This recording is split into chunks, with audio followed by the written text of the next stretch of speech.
Welcome, everyone. So today we're diving into an explainer on a topic that honestly haunts language learners everywhere. We're talking about how to drastically improve your listening skills and finally actually understand native English speakers.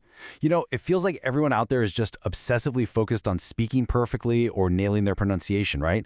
But today we're going to tackle the true, essential foundation of language learning that almost always gets completely ignored.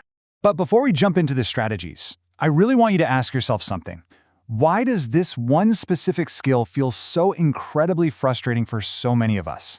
Like, why is it that you can study grammar rules for literally years, but then you just completely freeze up the second a native speaker asks you a quick, casual question in the real world? To fix this, we're going to treat your listening skills exactly like a workout plan. We're going to cover the overlooked foundation, the comprehension gap, building your baseline, rewiring your brain, and finally, some advanced heavy lifting. All right, let's kick things off with Section 1, the overlooked foundation, listening first. We need to talk about this vital skill that almost everyone just skips right over. See, adult learners are usually totally obsessed with speaking and perfecting their pronunciation. But just think about how babies do it. While it is obviously crucial to balance reading, writing, and speaking, humans naturally build their vocabulary through listening first. Babies just observe the language, right? They listen for months and months long before they ever even attempt to speak. If you skip this step, you're literally denying your brain its absolute primary tool for language input. Moving right along to Section 2, the comprehension gap, why it's hard. Let's take a second to validate your struggles here and explore exactly why catching every single word can feel so impossible. The reality is that real-life conversations are just messy. Native speakers talk incredibly fast. A lot of the time, people speak quietly or just straight up mumble. There's background noise everywhere, and sometimes the audio quality of what you're listening to is just bad anyway. Plus, there's the harsh reality that you might just be missing the vocabulary or grammar you need to understand the sentence in the first place. You can't just sit there and listen passively every day and expect magic to happen. It requires active decoding.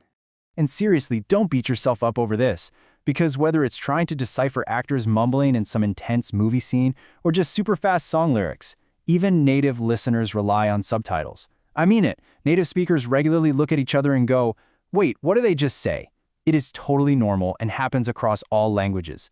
So here's a crucial point. Sometimes the gap isn't your ears failing you at all. It's just missing vocabulary. Take a phrase like pop into the shop, which is a really common slang expression that just means to quickly go to a nearby store. Or think of an American slang term like dump truck. If you don't know those specific phrases, it doesn't matter if a native speaker reads them to you incredibly slowly, you still won't understand it. You have to first gain the actual words and idioms to make sense of the sounds hitting your ears. Okay, let's jump into our third phase, building your baseline, the essentials. Let's establish the foundational habits we need to actually fix this comprehension gap. You really got to think of this process like baking a cake. You build the layers one by one. You absolutely cannot start with the cherry on top, meaning you can't just jump into complex, rapid-fire sitcoms like The Office right off the bat. You have to start simple. Step 1, start with slower educational videos. Step 2, heavily utilize clear subtitles. Only after you build that solid foundation do you step up to Step 3, which is tackling native-level pacing in those fast sitcoms. And to really train your ear, you're going to have to push your boundaries. Passive listening, sitting in a comfortable, perfectly quiet room with your headphones on, that's totally fine for beginners. But to truly improve, you have to transition to active listening. You need to actually embrace uncomfortable, noisy environments, like listening while you're on a crowded bus, or working out, or cooking dinner. The real world is loud. Your brain needs to practice filtering out all that background noise to find the English underneath. Now, to keep this active listening sustainable, you absolutely must bridge your practice to topics you actually care about. Go find content related to your genuine hobbies, whether that's gaming, cooking, fashion, whatever, or use external motivation.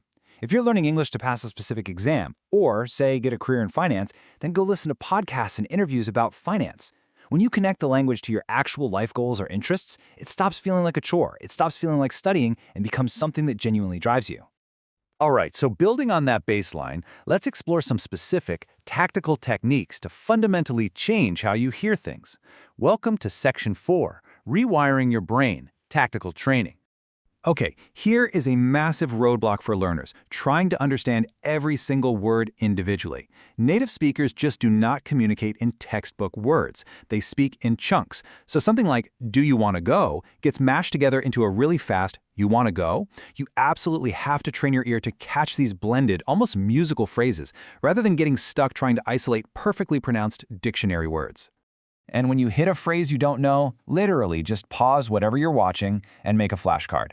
Capture the idiom, let's say I'm beat, log its meaning, which is I'm really tired, and then write down an example sentence, like I worked a 10-hour shift today, I'm beat. Documenting phrases like this is what ensures you actually absorb the slang that native speakers use every single day. But remember, this is exactly like working out at the gym. It requires steady progress, not intense pressure. You definitely can't expect perfection on day one.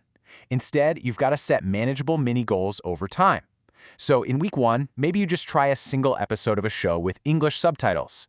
By month 1, challenge yourself to watch a little bit without them. And by year 1, you can switch entirely to unsubtitled series. You've got to give your brain the grace and the time it actually needs to adjust to these new neural pathways. All right, for our final phase, we are moving into the heavy lifting to truly master those listening abilities. Let's get into Section 5, Advanced Training. Here's a fantastic advanced tip that actually uses nostalgia to your advantage. Rewatch content you already know by heart. Think about childhood cartoons like SpongeBob or Mulan, or maybe rewatching a favorite movie series like Harry Potter. Because you already perfectly understand the story and the plot, your stress levels just plummet. And that frees up your brain's processing power to focus 100% on the language itself. Another highly effective hack is using music to just explode your vocabulary. Start with step 1. Find slow songs with incredibly clear lyrics. And yes, we are absolutely giving you full permission to rickroll yourself with Never Gonna Give You Up for educational purposes. Then move to step 2. Actively pull out the phrasal verbs they're using, like give up or let down.